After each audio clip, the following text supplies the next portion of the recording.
માં એટલે કે મારી ફિયાના બ્લોગમાં યો તો જય માતાજી જય શ્રી કૃષ્ણ. કેમ છો બધા? કુશળ મંગળ શાગા ગામના એ મારા હૃદયથી શુભકામના છે.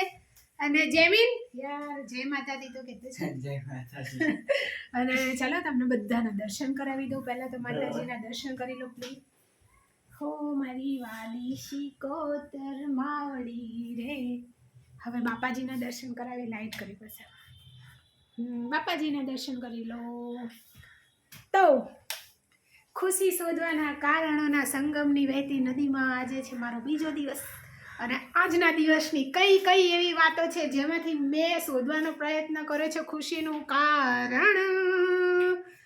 જો કે આજે આવે છે મારા નિમેશજીને તાવ.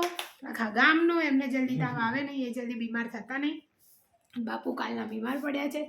તો એ ખુશીની વાત એ છે કે એ બીમાર પડ્યા છે તો આજનો દિવસ આરામ કરશે. નહીંતર કોઈ દાડો આરામ ના કરે, મતલબ બિલકુલ નહીં. બસ આનાથી વધારે કંઈ નહીં. દવાખાને જશે નહીં એટલે કષ્ટ કરવા જેવો થતો નહીં. અને આપણે લડશું તો પછી હું જીતી શકતી નહીં એમની સામે લડવામાં. એટલે ભાઈ કોઈ અર્થ નહીં. જો કે હું આવું કંઈ કહું કે હું એમની સામે લડવામાં જીતી નહીં શકતી તો કોઈ માને નહીં. પણ એમની જોડે બધી વસ્તુના લોજિક મેજિક હોય એટલે હું નહીં જીતી શકતી. બાકી થઈ જશે. કાલ સુધી એમને સારું થઈ જશે એવો મને અંદર હૃદયમાં વિશ્વાસ છે.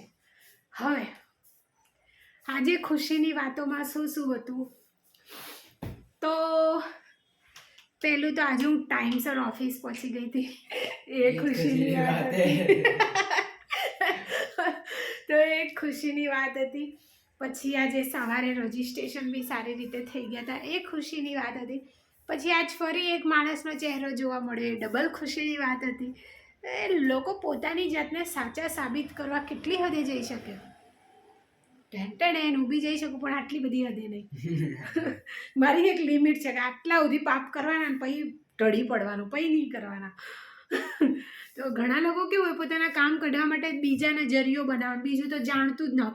આણે આવું કીધું હતું, આણે આવું કીધું છે કરવાનું. ઓલા તો બિચારાને હવામાં તીતરની ઉડતી હોય, એને ખબર જ ના હોય. તો આવા લોકોથી સાવધાન રહેવા નમ્ર વિનંતી છે. તમારી જોડે આજે શું ખુશીની વાત હતી તમે શેર કરી શકો છો કે આજે શું ખુશીની વાત હતી. જેમ તારી જોડે શું ખુશીની વાત હતી ભાઈ? આજે પુલાવ બન્યા સિવાય કે હો તો આજે મારા મમ્મી બનાવી રહ્યા છે અમારી માટે પુલાવ. એ બી મારી વાત છે. હા, જેમીનના કારણે. જેમીને કીધું દાદી અમારે પુલાવ ખાવાની એના ઈચ્છા, તો એના કારણે આજે અમને બધાને પુલાવ ખાવા મળશે. ખુશીની વાત હતી. હા ચલો. આ ટીચર જતા હતા ને તો એને પાવભાજી ખાવા મળી. ઓ એમના સ્કૂલમાં ટીચર આવ્યા હતા. પીટીસી અલ્યા લો પીટીસી વાળા ટીચર યાદ છે ને કે આપણે સરકારી કે પ્રાઇવેટ શાળામાં ભણતા હોય એટલે એ લોકો શું કહેવાય ડેમો માટે કે એમાં આવતા હોય છે ને જેમાં 15 કે 20 દિવસ બાળકોને ભણાવે, એક્ટિવિટી કરાવે. ખાલી 5 જ દિવસ. તમારે 5 દિવસ હતા. અમે હતા ને નાના હતા તો 10 દિવસ બીએડ વાળા હતા. અમે તો હાથમાં ચાલી ચાલીને રડતા બાપા એમને બોલો. અને પછી ગેમ રમાડતા. અમે તો અંતાક્ષરી રમત અમે બધા ગીતો ગાઈએ. હા જો આ મજા જ કરીએ ભાઈ. 5 દિવસ મતલબ એ સમય જ અલગ જ હતો. ભણવાનું તો કોને હોય, પાછા એ 10-15 દિવસે પાછા જાય ને તો અમે રડતા, રીસર રડતા.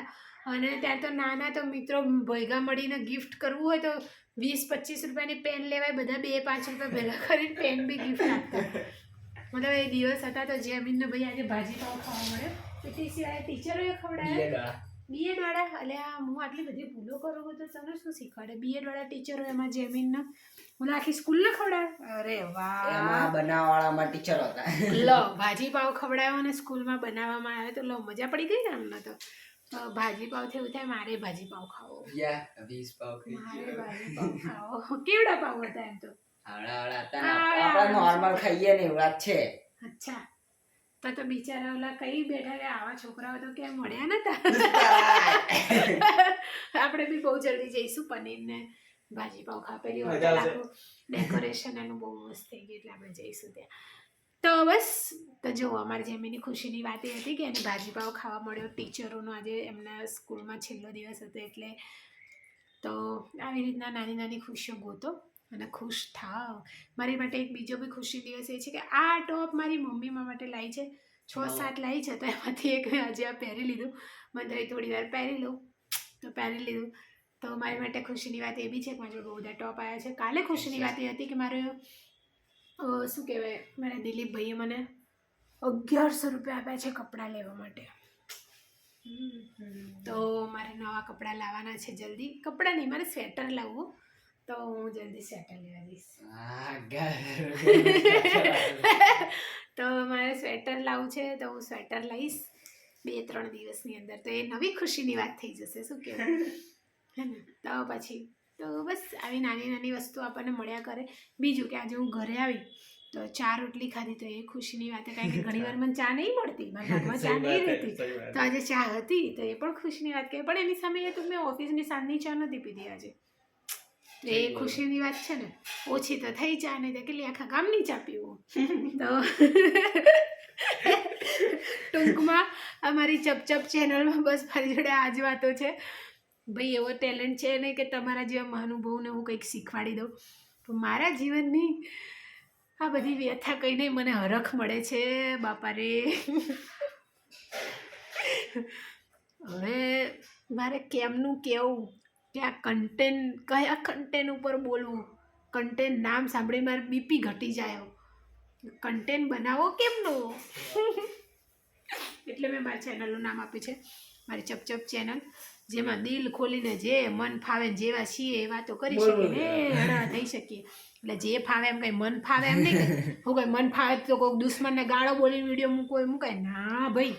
મર્યાદામાં રહીને હૃદયની વાત મજા પડે એવી રીતે મૂકી દેવાની, એ મન ફાવે. હો હા, તો ઊંધું ના લઈ લેતા પાછા. હા, બાકી તો ખુશીની વાત એક એ છે કે જે આપણે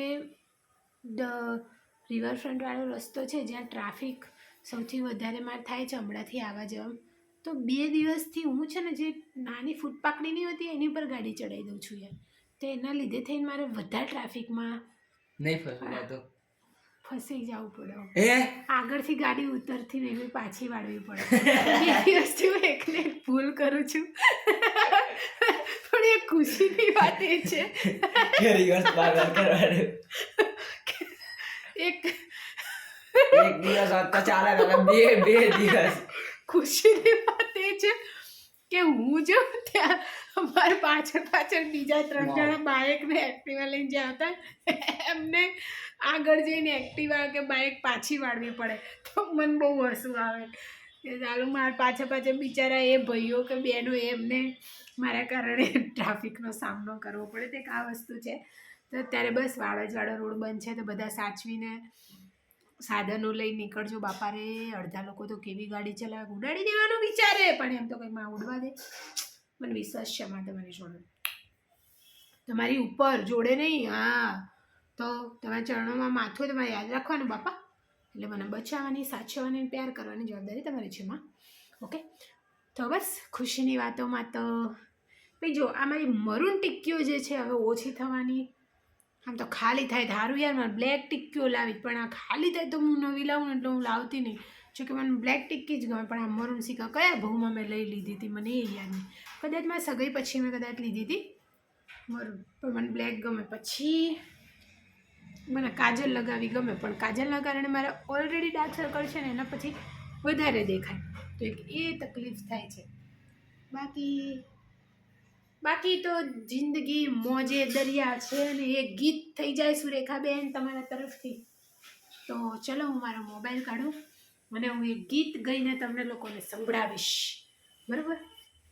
જો રાગ ના ગમે ને તો બહુ ટેન્શન નહીં લેવાનું, થોડુંક લેવાનું અને એ જે ગીત ગાયું હોય એટલો વિડીયો થોડો આગળ કરી દેવાનો. તો મમ્મી જય માતાજી કહી દો બધાને પહેલાં.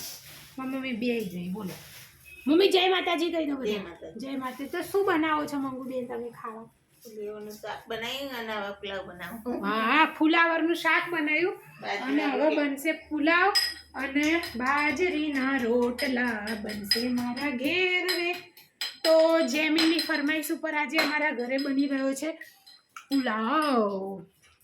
ભાઈ અમારે ઝીણકાને ખબર નહીં ક્યાંથી કોને પકડાઈ દીધું હશે આ પુલાવનું એ વિચારવું.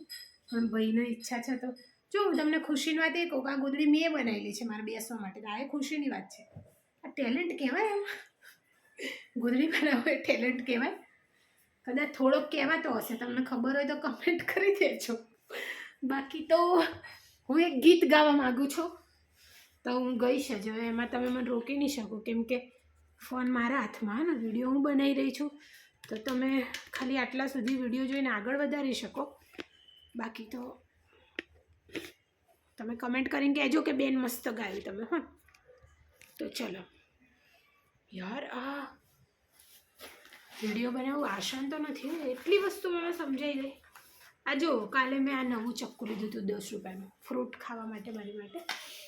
લેતા લઈ લીધું છે, બેગમાં મૂકી રાખું.